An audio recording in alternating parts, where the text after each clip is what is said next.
can't say we killed him, we shot him and he's in the hospital, we tackled him and he's in jail. What's with neutralize? Yeah, you're right. They should say we tackled him and put him in the custody. Or we killed him. How come no one in law enforcement or government just spins English? John and Ken. Tell me what it is. Weekdays 2 to 6 on KFI. KFI. AM 640. KFI. AM 640. And KOST HD2. Los Angeles, Orange County. Live everywhere on the iHeartRadio app.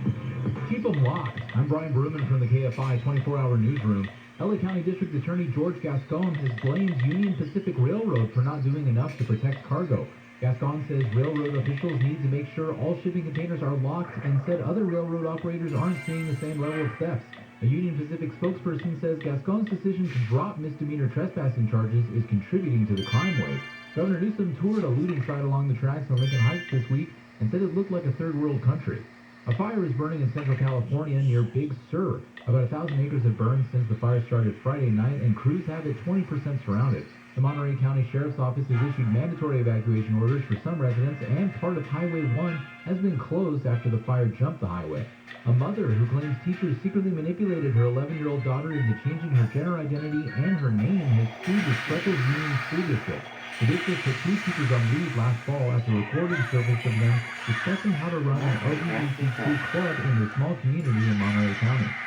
Billionaire Mark Cuban has launched a company he says will disrupt and disable Big Pharma. The Dallas Mavericks owner says the new Mark Cuban cost-plus drug company will offer more than 100 generic drugs directly to customers, bypassing insurance companies and other middlemen. The company says it'll simply charge a flat 15% margin and pharmacist fee, resulting in huge savings. For example, an ulcerative colitis treatment that retails for more than $900 a month will cost $32.40. A gout treatment that's almost $200 a month will be $870 per month. And a leukemia drug that retails for almost $10,000 a month will be offered for $47. Amy King, KFI News. The British government has accused Russia of seeking to replace Ukraine's government with a pro-Moscow administration. It comes as tensions remain high over the possibility of a Russian invasion of Ukraine. The U.S. State Department has ordered families of embassy workers in Ukraine to leave, and the State Department is expected to ask Americans in Ukraine to leave on commercial flights next week. Russia continues to move more troops to the Ukrainian border and refuses to back down from its demands that Ukraine be barred from NATO membership. SoCal ready from KFI, slightly weaker Santa Ana winds across the Southland.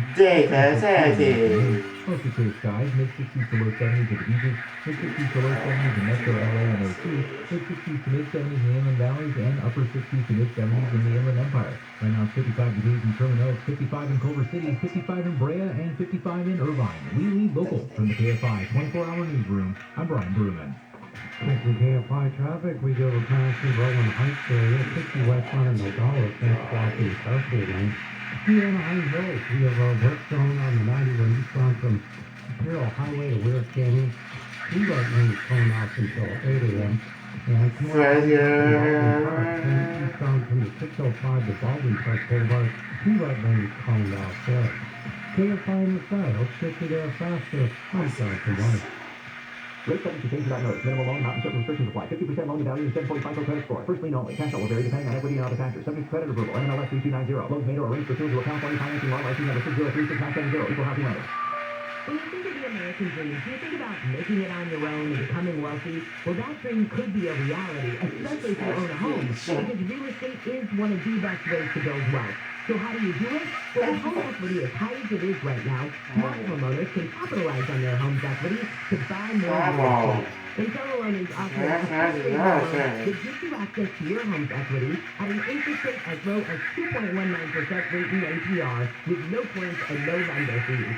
Buy an income property with cash from your home's equity at a 2.19% rate in APR with no points and no lender fees.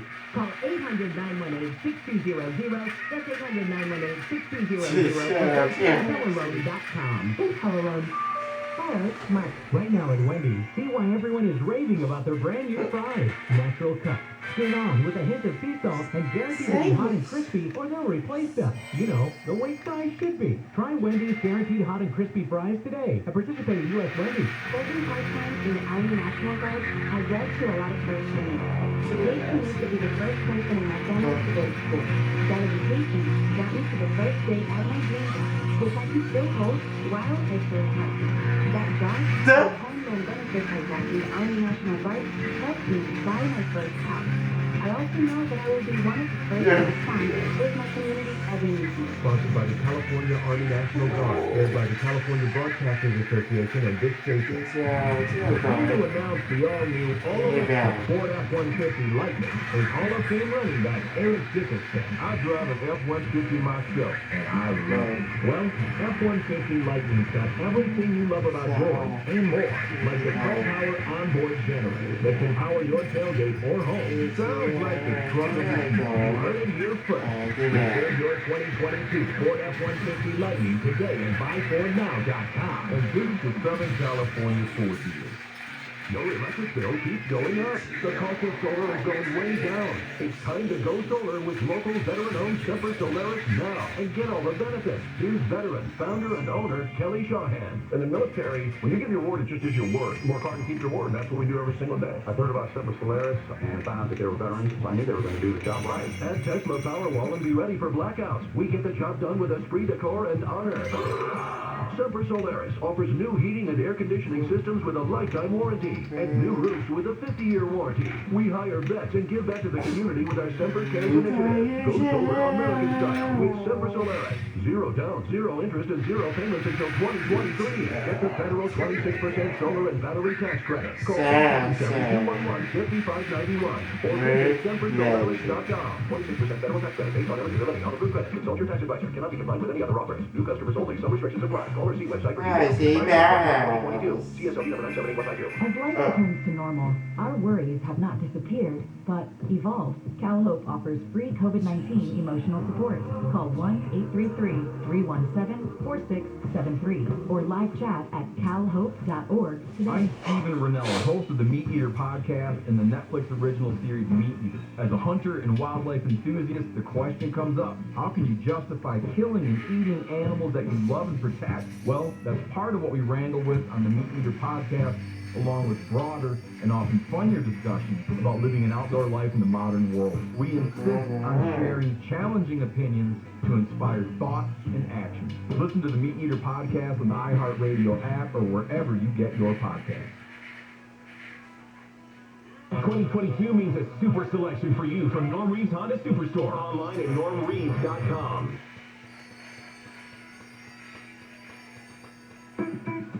Good morning, everyone. This is Kfi Am 640, more stimulating talk.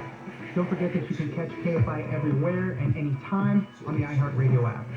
My name is Oscar Ramirez, and I'm the host of The Daily Dive, a daily news podcast covering some of the top stories in the news. You can catch a new episode of The Daily Dive Monday through Friday on iHeartRadio, and it's ready for you when you wake up. Here on The Daily Dive Weekend Edition, I'll be bringing you some of the best stories I covered during the week. President Biden has officially been in office for 1 year, and it has definitely been uneasy at best. He started off with early successes in passing the COVID relief bill and the vaccine distribution program, but then hit problems with the Delta and Omicron surges, a disastrous withdrawal from Afghanistan, and a record-high inflation.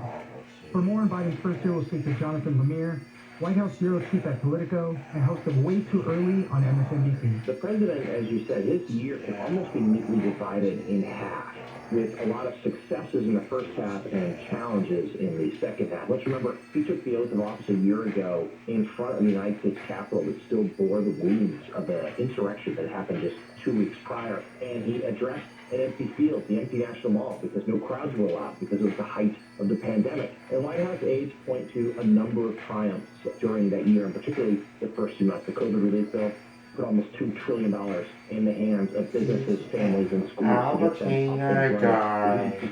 Helped distribute the vaccine, so now nearly every American can get their hands on shots and boosters. And he also just tried to take down the temperature in Washington that was so overheated by the tumultuous tenure of Donald Trump. But the White House seemed to have been knocked off course over the summer. It was a 1-2 punch. The really chaotic initial exit out of Afghanistan, ending the nation's longest war with days of violence.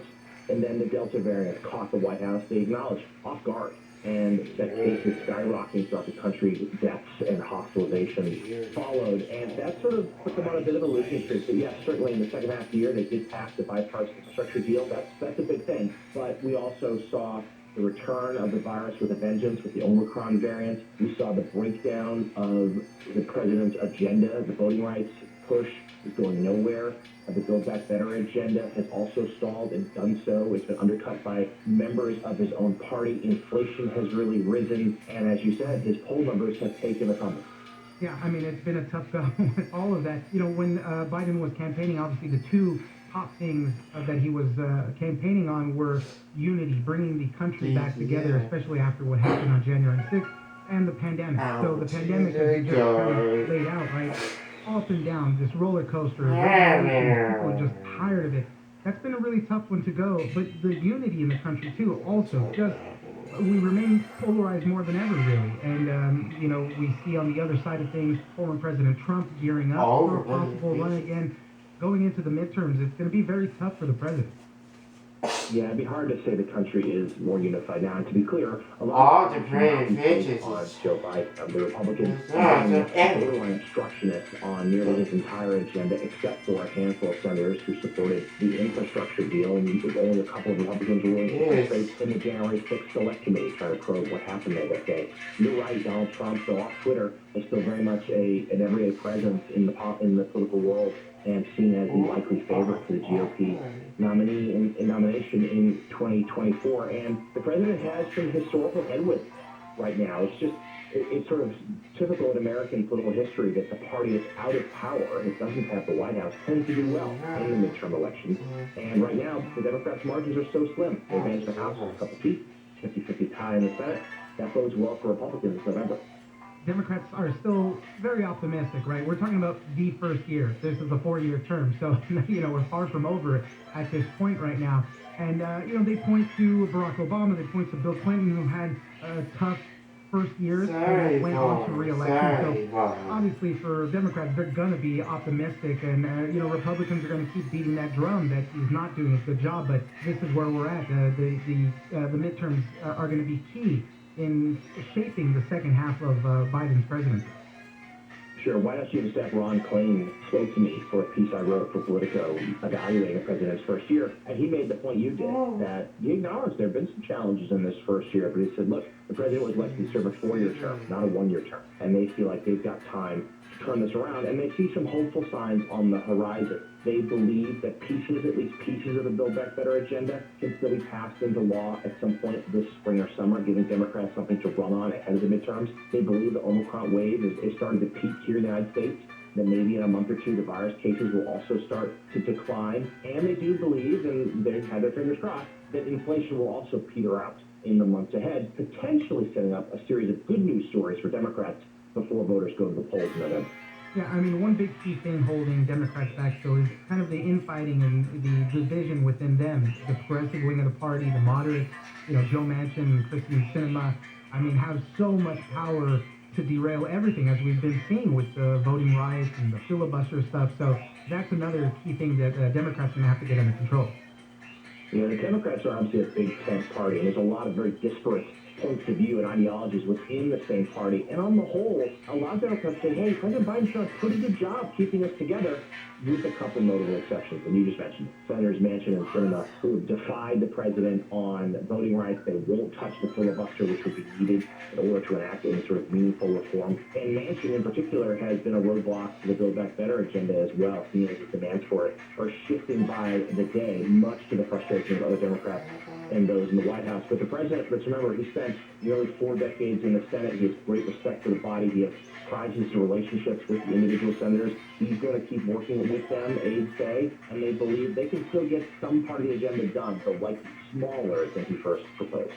Well, shaky first year. We got a long way to go with the Biden presidency still. We'll see how it all pans out. Jonathan Lemire, White House Bureau Chief at Politico and host of Way Too Early on MSNBC. Thank you very much for joining us. My pleasure. Hope to talk to you soon. This week, we also learned that the CIA issued an interim report saying that they found no worldwide campaign by any foreign power that was behind the mysterious Havana syndrome. Another previous report had said a directed pulse radio frequency could be the cause, but the CIA said that most of the incident could be attributed to pre-existing medical conditions of those affected or environmental factors. For more on Havana Syndrome, we'll speak to Shane Harris, intelligence and national security reporter at the Washington Post. It's important to note, too, that they're saying they don't think anybody's behind it at what they call, the words they use were a sustained global level. And if you kind of unpack what that means, as you pointed out, there have been many, many of these cases all around the world. They've actually been reported on every continent except Antarctica. So it's basically everywhere. The CIA has examined more than 1,000 reported incidents, and what they're saying is that they don't see like a foreign power being responsible for all of those and kind of going around the world and targeting people. What they do find is that the majority of those 1,000+ cases, they can attribute the symptoms that people are reporting to some kind of medical condition or some kind of environmental factors. They can basically say, yeah, we have something that we can find that's wrong with you. Then the question is what happens to all those other people whose illnesses they can't explain. And now what the agency is doing is focusing on a handful of these, about 24 of them, that they're going to kind of investigate further. And for those, they're not saying that it couldn't be a directed energy weapon or the Russians. They're just saying they don't know for sure, and there's no pattern. So they're kind of leaving it open. So we went from kind of having the possibility that the Russians were, not to be blithe about this, but running around the world with ray guns making people sick. They're saying that that's not happening. But there could be like individual cases where the Russians were using some kind of weapon to attack people, but they just don't know yet. The CIA has no firm conclusion on that. And that's why this story is so crazy, because the perception kind of was Disney Frozen. You did have these ray guns or, apparatus that were shooting frequencies at people.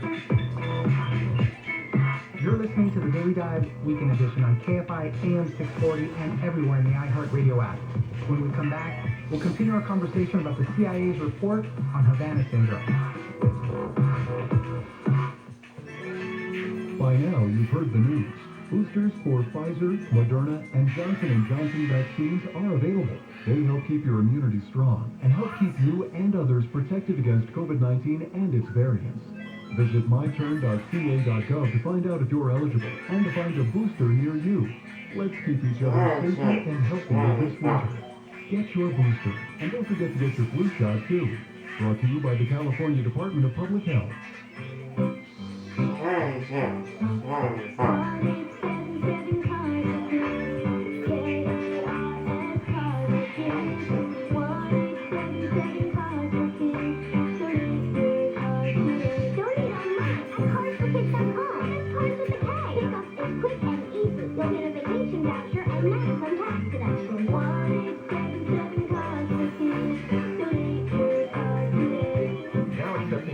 Of land, homes, buildings, or any kind of real estate. Contractor license 1047-781. Zach, are you sure open clog drains for just $80? You bet I am. And if the house has a ground level drain clean out, we'll run a snake down there and clear it out quicker than a hound dog after a rabbit. What's a snake? It's a 30-foot long cable that you can snake down into a sewer line and clear the blockage. Does it work every time? 9 times out of 10. What about the 10th time? Well, it could be a grease trap or a toilet plug, or maybe they don't have a ground level clean out. That's a whole different deal. But 9 times out of 10, it's just $80? 9 out of 10, $80. What made you decide to do it for free if the customer has safety guard dog protection? Sadie talked me into it. You can talk to dogs? You heard what I said about the hound dogs and the rabbit, didn't you? Zach, there's not another company in America that's offering all the air conditioning and heating and cooling benefits that we're offering for just $14.95 a month. Ain't nobody else got a dog like Sadie. You make a good point. GOE-TTL. Our plumbers are handsome and they don't smell. Hey, it's your buddy Conway here. If you drive a gas-powered vehicle, like a car, I got something cool for you. It's an app where they pay you every time you put gas in your car. It's called Get Upside. And to get the really big bucks, you've got to use the promo code Conway. So you download Get Upside to your phone, and then every time you buy gas, boom, they're going to pay you up to 50 cents for every gallon of gas you put in your car on your very first time you use it. And then after that, they're going to pay you up to 25 cents for every gallon you put in your car. Gas prices are through the roof. Everybody knows that. So we have to do everything we can to make as much money as we can. So stop blowing us off, get the app like I did, and make some money. They're going to pay you up to 50 cents for every gallon of gas you put in your car the very first time you use it. And then they're going to pay you up to 25 cents for every gallon of gas you put in your car after that. And these are big gas companies. Like BP and Shell. There's over 25,000 gas stations that are participating. There's got to be one near you. That'd be strange if there wasn't one near you. So again, it's called Get Upside, promo code Conway. Yes, I know. I have a calming demeanor. You know, when it's your job basically to push people beyond their comfort zones, it's good to make them feel as safe as possible. Like an open heart surgeon for your home. You'll do fine. No worries. We got it. Home with Dean Sharp, the House Whisperer, this morning at 9 on Kfi Am 640. More stimulating talk. This is KFI AM 640. I'm Oscar Ramirez, and you're listening to the Daily Dive. As a reminder, this started in Cuba in 2016. That's why they call it Havana syndrome, where diplomats started experiencing these symptoms. And the twists and turns that the story took, people thought it might have been cicadas or other grasshoppers, something that were, crickets that were making the noise and causing people to feel these symptoms. And so we've gone all this way now we're getting to this point. Yeah, and I think that for a lot of people who have experienced symptoms, and it's clear for some of these people, there's no doubt there's something wrong with them. I mean, they are having, in many cases, debilitating symptoms that have no apparent cause. But I think this latest update has made some of them feel like they're not being taken seriously, or that the government's possibly, giving up on finding a root cause of their problem. And I want to be clear that in the CIA officials we spoke to yesterday, we're going to make sure that is not the case. They're not giving up. They're going to continue investigating. The reality is, though, is that there's no real clear cause for this. And as much as some people may believe that they're the victims of an attack by a directed energy weapon, there's just not been evidence of that that's been discovered yet. And it's really, really hard. The analysts who've worked on this I've talked about. They said, look, this is one of the hardest things we've ever had to do.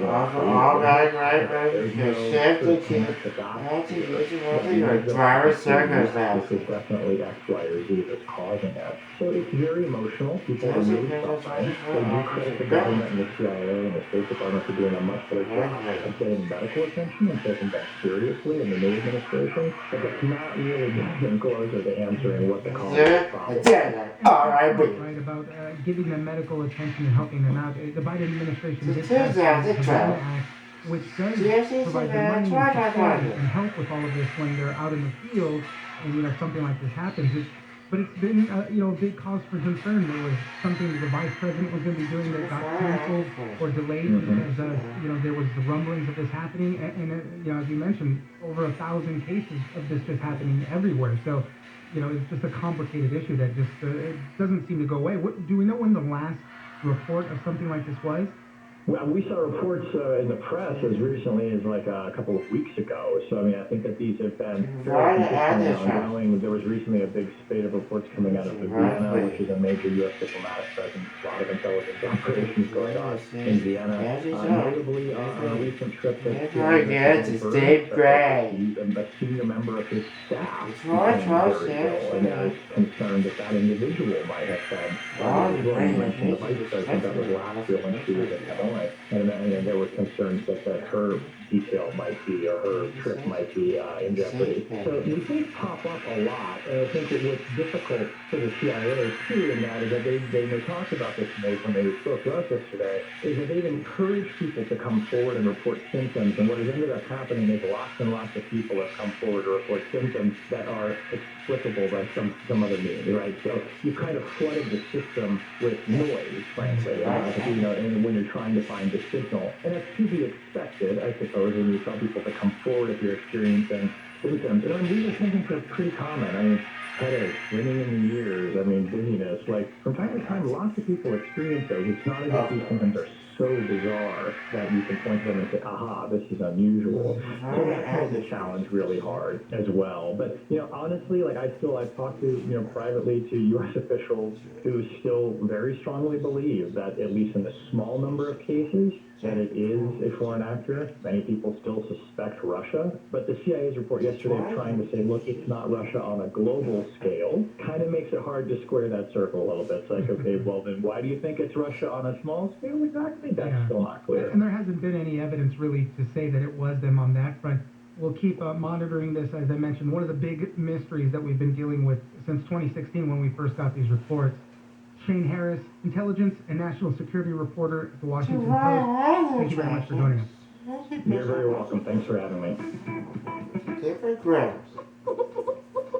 This week, we also saw some delays in the rollout of 5G from Verizon and AT&T. They're causing some flight cancellations and delays, as we heard about words from the FAA that the 5G frequencies could possibly interfere with radio altimeters that the aircraft uses to land when visibility is low. For more on all the 5G problems, we'll speak to Rebecca Heilweil, reporter for Recode by Vox. Right now, what we're seeing are sort of a growing number of flight cancellations, especially from international airlines, like you said, that are on the 777 Boeing plane.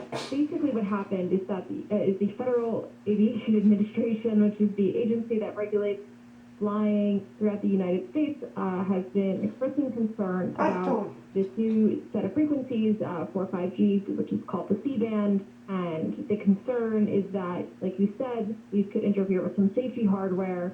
And what happened is the FAA issued a bunch of new rules for all sorts of aircraft in order for when they fly under these new conditions with this new type of 5G. And because of that, all the airlines are scrambling, and some are worried that they can't fly and will be able to meet the FAA's requirements, which is what's causing all of these cancellations and rescheduling. Now, Verizon and AT&T have been at this for quite some time. Yeah, the rollout of this has already been delayed twice. It was supposed to start up in December, and they eventually did it on the 19th. But, you know, the FCC approved that they could use this frequency right here that they say is very close to what the altimeters use on these planes. They approved this. They said it shouldn't cause any interference.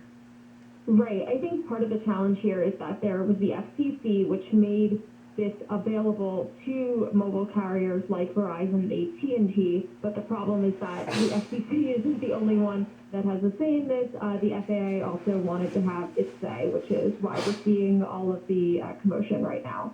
Tell me a little bit more, because I know this can get a little complicated for some listeners, but tell me a little bit more about how this works with the towers and how close they are to airports, and you know how much of a difference that makes. As I mentioned, AT&T and Verizon have been at this for some time, spending $81 billion to buy the rights for this little range of radio spectrum. So how does that work?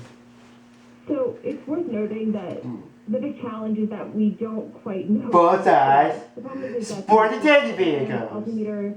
Altimeters are not standardized, so you don't necessarily have Both sides. every different type Sporty of aircraft Eddie. because the FAA is not sure as to how each one might perform under those new 5G C-band conditions. They said we don't want to let any plane fly that might be reliant on that in a certain scenario, potentially in a situation with low visibility, until we know that hardware can work with the C-band. So the concern is not that there is an issue, it's just they want to basically, dot all their I's and cross all their T's on the FAA side to make sure that these devices can still work as normal even